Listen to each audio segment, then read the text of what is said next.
c'est le même rituel. Elle cache sous un trait de crayon couleur chair un maquillage permanent qui a dégénéré. Alors là, je me démaquille. Voilà, j'ai enlevé le crayon qui servait à camoufler le tatouage. Une galerie commerciale du Pas-de-Calais que Sabrina fréquente plusieurs fois par semaine. Cette commerciale de 38 ans est accro à une boutique d'un genre nouveau, un centre de beauté rapide. Bonjour. Vous avez votre carte? Oui, bien sûr. Sa carte d'abonnement lui donne accès à des soins express de la tête aux pieds. Les épilations, les UV, les soins amincissants, soins visage occasionnellement aussi. Donc manucure, un peu de tout. Allez-y, on y va. Ces soins, à consommer avec ou sans rendez-vous, attirent de plus en plus de Français. Les centres de beauté rapide se multiplient. Il y en a 5000 dans le pays. 700 ont ouvert en 2011. Pour la patronne, le succès s'explique par des prix cassés. Pourquoi j'ai ouvert une franchise? En fait, c'est pour démocratiser l'esthétique. On a vraiment des gens, je vais dire des RMistes, qui viennent faire leurs sourcils parce qu'ils en ont besoin et que voilà. Et puis jusqu'à des cadres supérieurs, des professions libérales et tout ça. L'esthéticienne rejoint Sabrina en cabine. On est prête? Oui, on est prête. Oui. Ça y est. Programme du jour, séance minceur. Donc, la première étape, la ventouse. Une sorte de massage aspirant. Pour clients pressés de maigrir. Ça va toujours? Oui, ça va. Oui. Et pressés tout court. Pour les femmes actives qui n'ont pas forcément le temps non plus, entre la maison, les courses, les enfants comme moi, c'est pas toujours évident de se trouver un petit peu de temps. Donc là, ça permet de pouvoir venir quand on veut, quand on a un creux en fait. Donc là, on va décoller toutes les cellules adipeuses, donc c'est-à-dire les mauvaises graisses. Donc on va les amener en surface de la peau pour pouvoir par la suite travailler avec les rouleaux. Point commun des clientes, le perfectionnisme. Elles sont sans doute les seules à penser qu'elles ont trop de ventre. J'ai quand même 2 enfants, donc 2 grossesses où j'avais pris quand même énormément de poids. Quand je m'assois, j'ai quand même un tissu adipeux au niveau du ventre que j'aimerais bien faire partir. Donc, Voilà, on peut augmenter un petit peu. Si le marché de la beauté rapide explose, c'est grâce à de nouvelles techniques. Comme ces lampes UV qui, alliées à un produit, vous blanchissent les dents. Ou encore ces aiguilles ultra fines qui vous dessinent en une demi-heure ce qu'on appelle un maquillage permanent. Ou enfin, ces lampes très intenses qui anéantissent vos poils en brûlant le bulbe.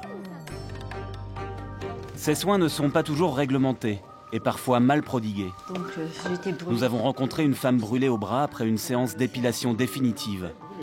Et une femme victime d'un maquillage permanent raté. Pourquoi les centres esthétiques attirent-ils de plus en plus de clients? Ces derniers sont-ils conscients que des risques existent? Enquête sur les dangers de la beauté rapide.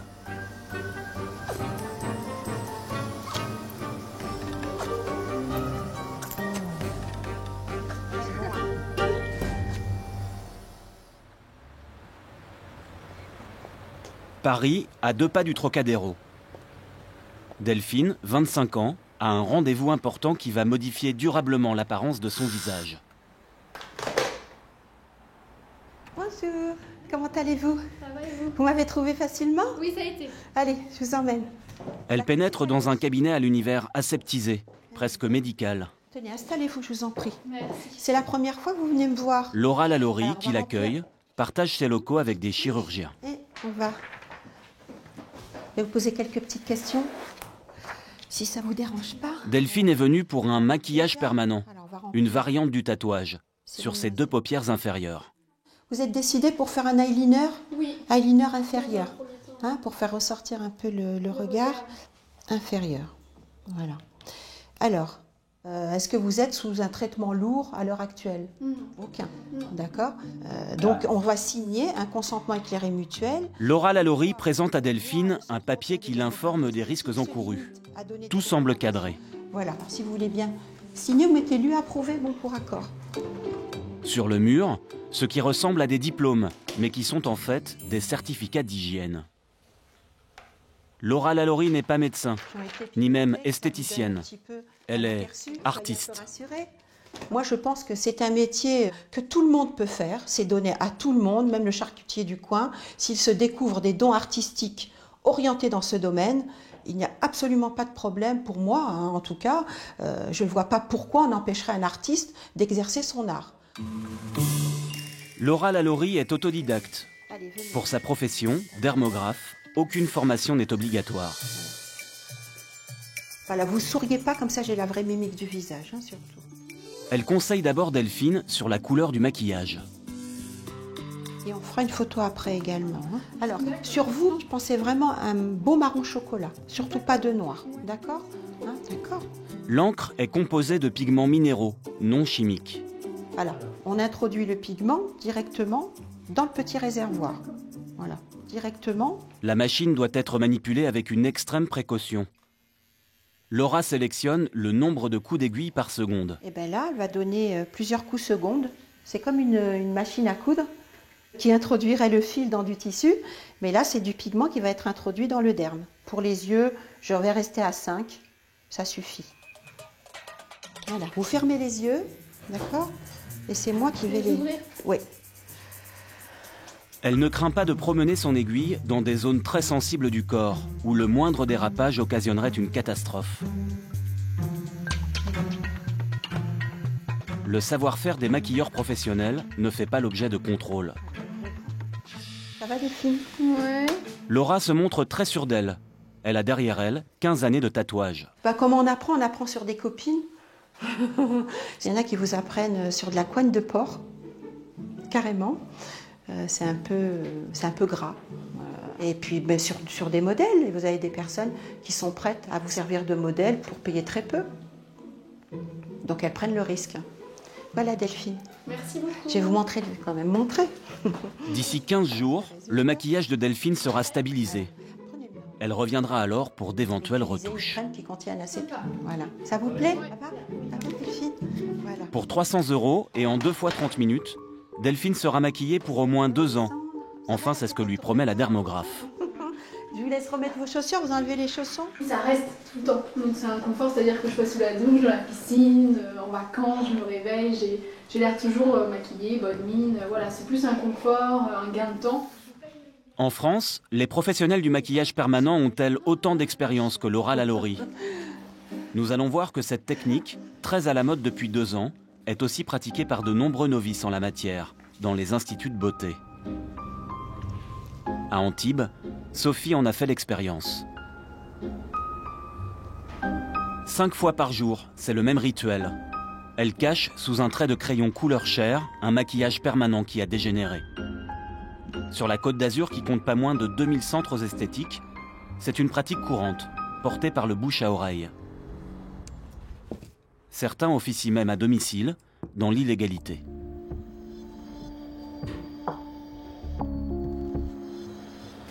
Alors là, vous êtes en train de vous maquiller ou vous démaquiller?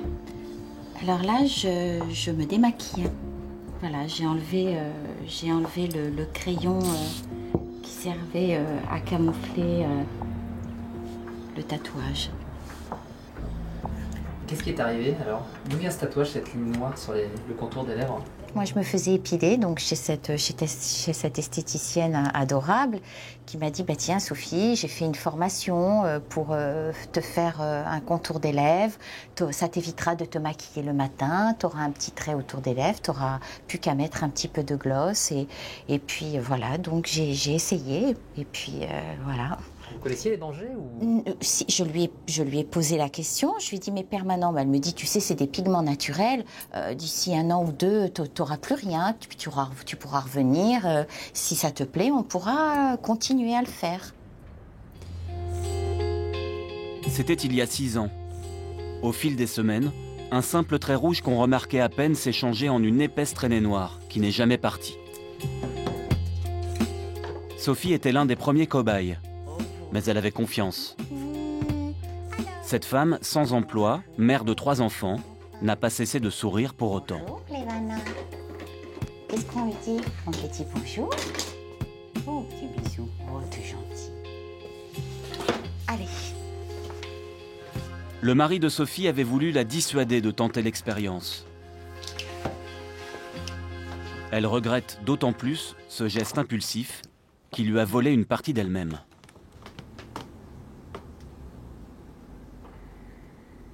On se sent mal. Il y a quoi, on a une perte de confiance? Oui, complètement, oui, je crois que ça remet complètement en question l'identité, son identité, oui, c'est ça. Comme si on avait quelque chose qui était là, comme un intrus sur notre visage, et qu'on cherche à le cacher tout le temps. Vous la voyez encore, cette professionnelle qui vous a fait ça? De temps en temps, il m'arrive de la croiser, oui. Et alors, qu'est-ce que vous vous dites? Rien. Je me dis que c'est une erreur, que ça a été une erreur de sa part et de la mienne. Vous n'êtes pas plus rancunière que ça? Non.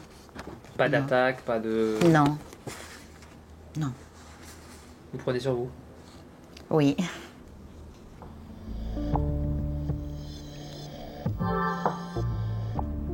Nous avons voulu connaître la position de l'esthéticienne qui a maquillé Sophie. Continue-t-elle à pratiquer le maquillage permanent? Voici sa boutique. Bonjour. Vous voulez voir si possible? Je voulais juste vous demander ce qui s'était passé. C'est vrai qu'elle avait été un petit peu ratée. Ratée, oui. C'est sûr que le maquillage permanent, c'est un peu à double tranchant. Hein. Ouais. C'est un truc dans lequel on s'engage, entre guillemets. Et donc, ça vieillit vachement mal, quoi. Les rouges tirent un petit peu vers le orangé, les bruns, châtains finissent par tirer vers le gris. Mais qu'est-ce qui s'est passé avec Sophie exactement? Parce qu'elle est ici. Avec Sophie, rien ne s'est passé. Vous ne direz pas l'avoir ratée, vous? Ah non, moi je n'ai pas fait de raté. Du coup, Elle n'a rien raté, dit-elle. Mais elle reconnaît que ses maquillages permanents ont mal évolué, sur Sophie et sur d'autres clientes. Seulement, elle n'est pas en cause. Ah mais là c'est moche, mais là c'est pas de mon fait. Que ça devienne moche comme ça n'est pas de mon fait. C'est pas mon travail qui est devenu moche comme ça. C'est le fait que le pigment se détériorant avec le temps, voilà ce que ça donne. Si on avait su ça au départ, on ne se serait pas engouffré dans ces techniques qui nous étaient proposées. Donc c'est la faute quoi, au fabricant de pigments? Depuis, l'esthéticienne aurait décidé d'arrêter le maquillage permanent, trop risqué pour ses clients et pour son fonds de commerce. Les fabricants de pigments que nous avons contactés récusent la faute. Pour les rater, ils incriminent les dermographes, qui, selon eux, feraient les mauvais gestes. Le monde de la beauté rapide a donc ses apprentis sorciers. Et dans le milieu médical, de plus en plus de voix s'élèvent pour les dénoncer. C'est le cas du médecin avec qui Sophie a rendez-vous ce soir.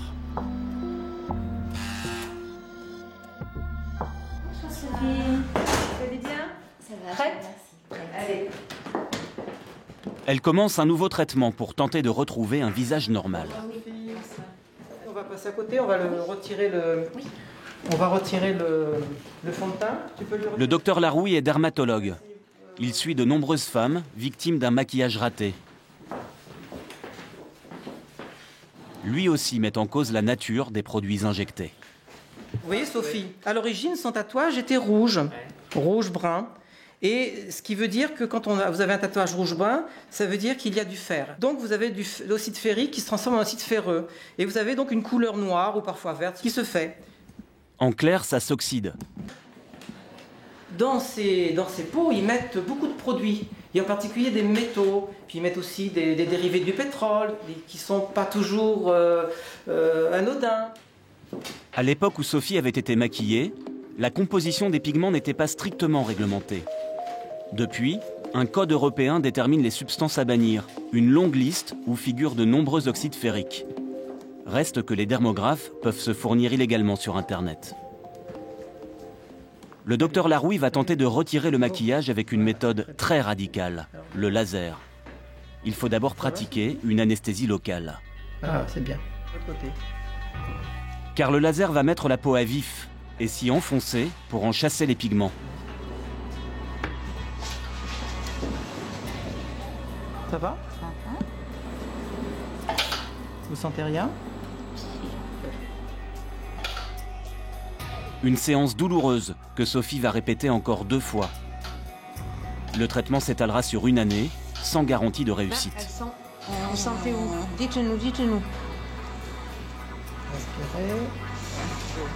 Prix du traitement, environ 600 €, non remboursé, 2 fois plus que son maquillage permanent. La morale de l'histoire, c'est le dermatologue qui va nous la livrer. Il faut être très simple, il faut avoir des raisonnements simples, ne jamais être le premier client. Même si c'est une amie, même si c'est quelqu'un qu'on aime beaucoup, ça c'est le meilleur moyen de se fâcher. Hein. Ne jamais être le premier. Bon allez Sophie, à bientôt, tenez-moi au courant. Si pendant plusieurs années, Sophie a souffert avant tout moralement de son maquillage raté, d'autres victimes de la beauté rapide ont dû, elles, endurer des souffrances physiques. Au revoir, merci. À bientôt. Au revoir.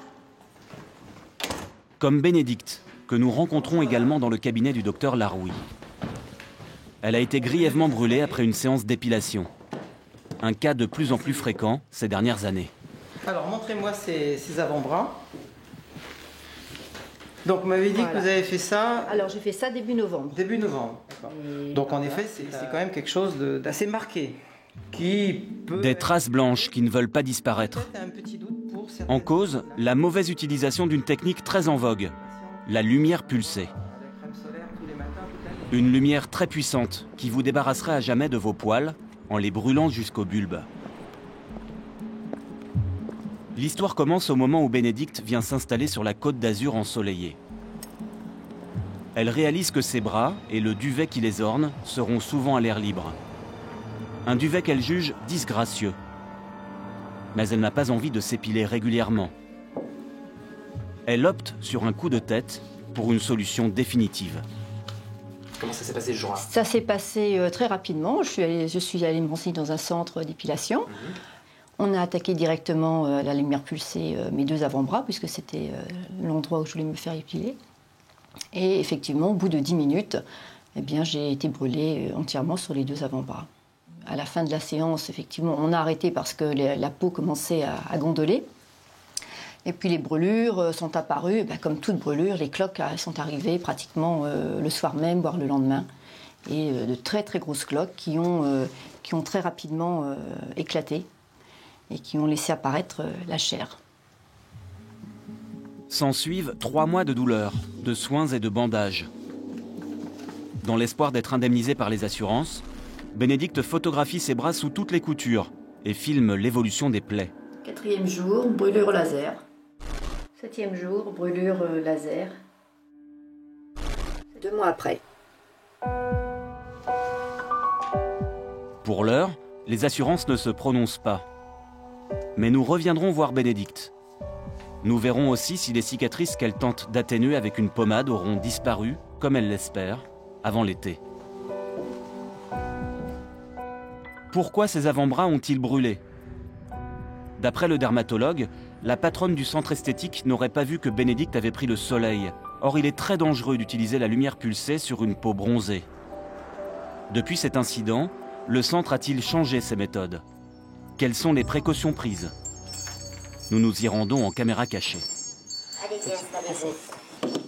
Nous avons pris rendez-vous pour nous renseigner sur une épilation définitive de la jambe. Vous seriez intéressé pour les demi-jambes? Oui. Première observation. La patronne va proposer une formule sans même regarder la jambe. Alors sinon, moi, en demi-jambe, actuellement, là, il y a des promotions. Elles sont à 877 à la place de 1254. Il y a moins 30%.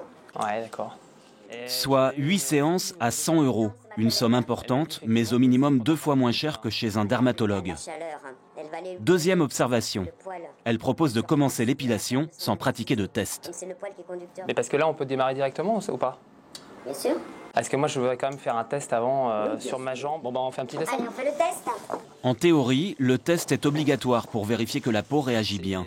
Il faut ensuite attendre 48 heures pour commencer l'épilation. Un protocole que semble ignorer la directrice. Je fais quoi? J'enlève mon pantalon, bien sûr. Non, on fait le test au niveau du bras. D'accord. Troisième observation. Elle considère que la peau des bras est identique à celle des jambes. Une aberration pour les dermatologues. La peau va réagir de la même façon. D'accord? Voici la lampe à lumière pulsée. C'est la même machine qui a brûlé Bénédicte. Oui, ce sont juste des petites... pas grand-chose. Pas grand-chose, voilà, tout à fait. Le test est sommaire. Elle ne nous donne pas rendez-vous dans 48 heures, mais d'ici 2 petites heures. Écoutez, vous voyez, si vous voulez revenir tout à l'heure. Ça a le temps de réagir ou pas là? Bien sûr. Ouais, c'est-à-dire que s'il y a un petit... Nous lui posons une dernière question. Ouais. J'ai pas besoin, la lampe pulsée, j'ai pas besoin d'aller voir un toubib ou un médecin. Pas besoin de voir un médecin? Non. Bon, très bien. Et vous pouvez faire tout le corps? Bon après-midi. Merci. Au revoir. Au revoir. Nous avons montré ces images au docteur Laroui, le dermatologue de Bénédicte. Elles l'ont fait bondir. Mais où c'est qu'elle a appris son travail? Je lui demande si j'ai besoin de voir un médecin ou un dermatologue. Un médecin, elle me répond clairement non, pas besoin. Non, ben voilà, c'est ça le problème. Soit elle ne connaît pas son métier, ou elle est inconsciente. Elle est inconsciente. Hein, elle aurait dû vous dire, écoutez, pour plus de prudence, allez voir un dermatologue. Mais c'est très bien que consultation chez un dermatologue, c'est 1 mois ou 2 ou 3, et qu'il va falloir attendre 3 mois pour faire sa séance, alors qu'elle a envie de vivre et de gagner de l'argent, et de vous voir tout de suite. Hein, elle vous donne rendez-vous à 13h. La chaleur. Selon le dermatologue, elle aurait dû inspecter minutieusement l'épiderme, car certains grains de beauté craignent la lumière pulsée et risquent, selon lui, de dégénérer en cancer de la peau. Regardez les couleurs des grains de beauté. Hein. Bon, on voit un lentigo solaire tout petit, banal, avec une petite couleur bien simple, un lentigo qui est bien limité. Bon, ça, on sait tout de suite que c'est banal, mais c'est pour vous dire que un médecin, quand il vous fait une épilation, il a souvent ça à côté de lui. Hein. Comment eux, qui n'ont pas notre formation, peuvent-ils juger qu'on peut vous épiler? C'est ça qui m'interpelle, c'est ça qui m'énerve un peu. Un énervement qui n'est sans doute pas dénué de corporatisme. Les médecins ont-ils raison de dénoncer les erreurs et l'absence de formation du personnel de ces centres? Une école privée d'esthétique près des Champs-Élysées. Elle forme chaque année 200 élèves. Bonjour mesdemoiselles, messieurs. 20 000 esthéticiennes entrent tous les ans sur le marché du travail. Ce matin, initiation à la lampe à lumière pulsée, au programme du bac professionnel. Qui veut bien me servir de modèle? Vous? Donc allez-y. Aujourd'hui, ce sont des salariés de la beauté rapide qui sont venus se former. Un centre sur 2 est désormais équipé. Lunettes obligatoires pour ne pas se brûler la rétine. Je déplace ici. Et j'ai pas le tir. Je vais recommencer. Désolée. Bon, mais il se règle pas. Alors. Chargement en cours. Voilà, c'est bon. Donc envoyé. La formation est parfois laborieuse, mais elle a au moins le mérite d'exister car beaucoup d'écoles ne peuvent pas se payer une machine. Donc hop, faut prévenir. Ah voilà, c'est bon. Allez, hop. Donc là, sur la deuxième partie de l'aisselle. Allez-y. Voilà pour la pratique. Pour la théorie, cet ancien médecin généraliste devenu businessman encadre les élèves. Merci Virginie. Good luck. Non, Je vous laisse, à tout à l'heure. Et il semble avoir le sens des affaires. Donc, je connais bien le monde du laser. J'ai écrit un livre qui s'appelait Une peau jeune et sans tache, les nouvelles technologies laser. Voilà, pour toute future esthéticienne, la dermatologie est obligatoire à partir du CAP. Une manière pour la profession de répondre aux critiques du monde médical. Le phototype 1, c'est donc une peau très très blanche et que les personnes ne bronzent pas. Autre piste prônée par la directrice de l'école. Obliger tous les centres utilisant la lampe à lumière pulsée à avoir recours à une esthéticienne diplômée et formée, ce qui n'est pas le cas actuellement. Et il peut utiliser une crème. Moi, je me battrai pour que vous soyez connus et reconnus comme des pros. Il n'y a aucune raison que vous ne le soyez pas. Aucune. On est d'accord? Oui, bien sûr. Non. Donc il faut savoir que dans nos métiers, on nous apprend ce que c'est que le principe de précaution. On nous apprend le diagnostic, on nous apprend l'analyse, on apprend la cosmétologie, c'est-à-dire tout le mystère de la fabrication d'un produit, tous les actifs qui sont dans les produits, la technologie des appareils, c'est-à-dire la physique. Nous ne sommes pas que des manipulatrices, que de ravissantes idiotes qui n'ont rien dans le cerveau. Les filles aujourd'hui sont des filles... Au-delà de cette querelle entre esthéticiennes et médecins, les machines utilisées pour l'épilation définitive sont-elles fiables? N'ont-elles pas leur part de responsabilité dans les brûlures? nous avons rendez-vous avec le premier fabricant français de lampes flash à lumière pulsée. Jean-Yves Martin en vend 500 par an, aux médecins et aux esthéticiennes, pour un prix moyen de 20 000 € pièce. Il va attirer notre attention sur un détail, le filtre. Une pièce essentielle pour la sécurité du client, car elle atténue les rayonnements. Et là, on peut voir le filtre de couleur rouge. D'après lui, 80% de ses concurrents opteraient pour un type de filtre qui s'use très vite. Sur la feuille, c'est celui qui est rosé, presque métallisé. Mesure des courants de fuite. Juste à côté, le filtre rouge que Jean-Yves Martin utilise. Il est 2 fois plus cher. Alors la différence de qualité, c'est que celui-ci est teinté dans la masse. C'est-à-dire que la matière, le verre qui est utilisé est rouge dans la masse, alors que celui-ci, c'est en fait un verre transparent sur lequel on a déposé un dépôt métallique spécial. Le problème de ce dépôt métallique, c'est que, voilà par exemple, un filtre qui a été utilisé dans une lampe et qui a été détérioré avec le temps, et la métallisation s'est volatilisée. Pour être plus précis, Jean-Yves Martin va projeter de la lumière derrière ces 2 types de filtres. Démonstration. Ici, en fait, on a les 2 filtres. Regardez ce qui se passe maintenant si je regarde ce qui se passe sur la peau. À droite, le filtre teinté qu'utilise Jean-Yves Martin a tendance à concentrer la lumière. À gauche, le filtre recouvert d'un dépôt métallique a tendance, lui, à disperser la lumière. Et c'est ça qui poserait problème. En contact avec la peau, la lumière se décompose et redevient orange. Et vous voyez que c'est plus la même teinte. Donc c'est normalement la sensation de chaud ici est plus importante. Et puis surtout, vous visez la peau, ce qui n'est pas le but. Le but, c'est de viser la mélanine du poil. Donc ça peut brûler.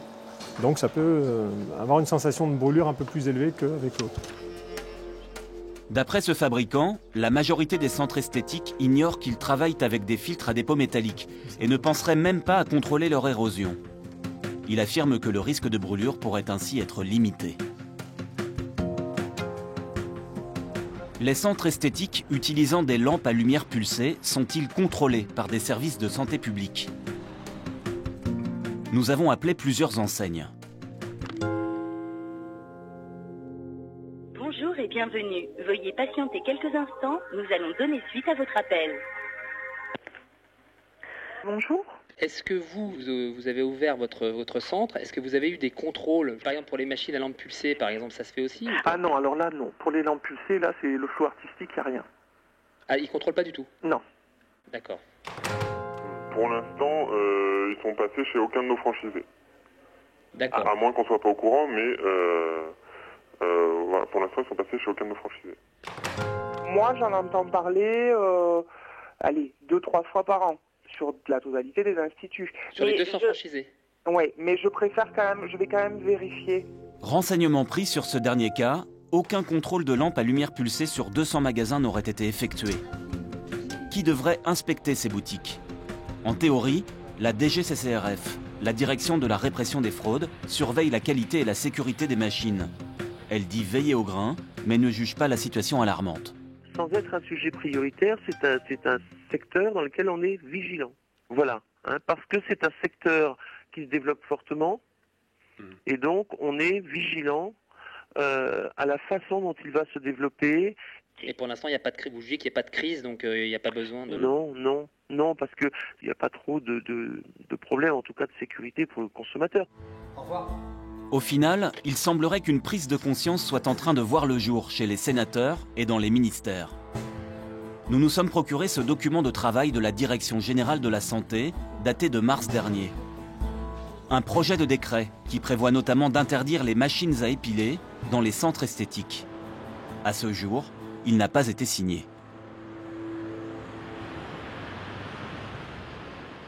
Quatre mois après notre rencontre avec Bénédicte, qui avait été brûlée par la lumière pulsée, nous la retrouvons sur le front de mer de Saint-Raphaël. Dans quelques heures, elle a rendez-vous avec un médecin expert des assurances pour être, espère-t-elle, dédommagée. Aujourd'hui, ça va un peu mieux. Mes bras s'améliorent, bien évidemment. Maintenant, c'est pas totalement cicatrisé. Regardez, c'est quand même marqué. Il y a une pigmentation qui n'a pas été unifiée. J'ai suivi le traitement effectivement que j'ai commencé, mais ensuite c'est le soleil qui a fait son travail. À raison de toujours 5 minutes par jour, je m'expose au soleil et j'attends que ça repigmente, mais bon, c'est pas gagné. J'ai reçu une convocation, oui, donc je vais voir ce docteur et on va voir ce qu'il va juger pour mes bras. Alors, qu'est-ce que vous attendez J'aimerais bien qu'il tienne compte du préjudice moral, des souffrances que j'ai eues avant. Ça, il n'était pas là à ce moment-là. Alors il est là 6 mois après, il va regarder mes bras. Maintenant, il y a 6 mois, quand je me soignais toute seule, que je me bandais les bras matin et soir avec beaucoup de souffrance, il n'était pas là. Donc j'espère que ça, il va en tenir compte. Aucune décision ne sera prise pendant la visite médicale. Réponse des assurances en novembre.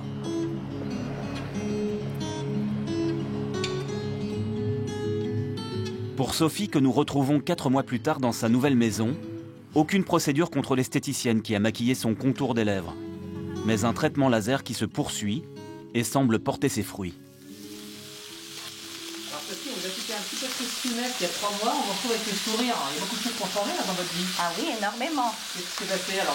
Du progrès, beaucoup de progrès, ça va beaucoup mieux. Donc après la première séance, j'en ai eu donc une seconde qui était beaucoup moins agressive. Le protocole était différent. Mais voilà, ça va dans le bon sens, ça va mieux. Il y a certaines qui voudraient essayer, qui ont du maquillage par exemple, vous leur donnez quoi maintenant? Oh là là. D'oublier, complètement oublier, même pas y penser, même pas y songer. On va aller se mettre à... Pour Sophie, il s'agit désormais d'oublier des années de malaise et de honte, avant de passer à autre chose. Et bonsoir. Alors, le bilan de toute cette expérience, est-ce que ça vous a appris des choses sur vous-même? Est-ce que ça... Si ça m'a appris des choses sur ma personne, oui, beaucoup. Comme par exemple? Je pense que le mieux, le parfait, c'est l'ennemi du bien. Parce qu'en fait, je pense qu'on a tous... il nous est donné un physique. Il est bien. Ce qu'on a, c'est bien, c'est adapté, c'est nos expressions, on nous aime tel qu'on est. Il ne faut pas essayer de modifier les choses. Viens, maman va se mettre à table aussi. Sophie regrette d'avoir été trop perfectionniste. Un état d'esprit partagé par Bénédicte. Si c'était à refaire, elle prendrait le temps de se renseigner, choisirait mieux son centre esthétique. C'est le revers de la beauté rapide. En voulant aller trop vite, on peut brûler des étapes.